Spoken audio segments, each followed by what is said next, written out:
محمد سطورов از مؤسسه تحصیلات میانه عمومی رقم 55 ناحیه‌ای واسه اشتراکچی دوری ناحیوی آزمون جمهوری علم فروغ معرفت نزد حکمان با نام مورچه ربات نوگانی پیشنهاد نموده‌اش رو در ساحه کشاورزی با جرأت معرفی می‌نماید.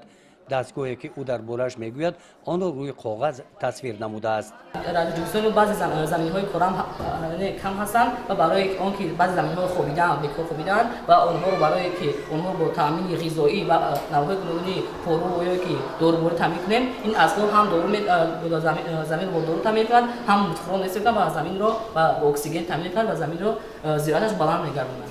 در دور ناحیوی آزمون نوگانی‌ها در سمت ساختمان خانه‌ها با استفاده مساحت خرد زمین کارکرد محصولات شیری و استفاده ثمرناک پرتوها نوگانی‌ها پیشنهاد گردیدند. دور ناحیوی آزمون جمهوری علم فروغ معرفت در ناحیه واسه وابسته به شماره داوطلبان امسال در مؤسسه تحصیلات میانه عمومی رقم 61 دایر کرده شد.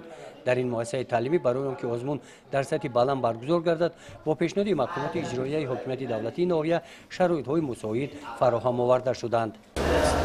آزمون در 4 دور مکتبی، ناحیوی، ملیتی و جمهوری گذاری از روی 7 نمونه گذرانده می‌شود.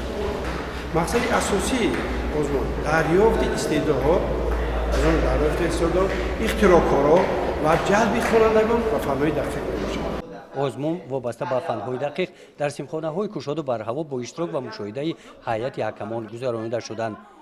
گزارش خواجه نظریف خدای نظر ظهورов از ناحیه واسه برای برنامه اطلاعاتی نوید.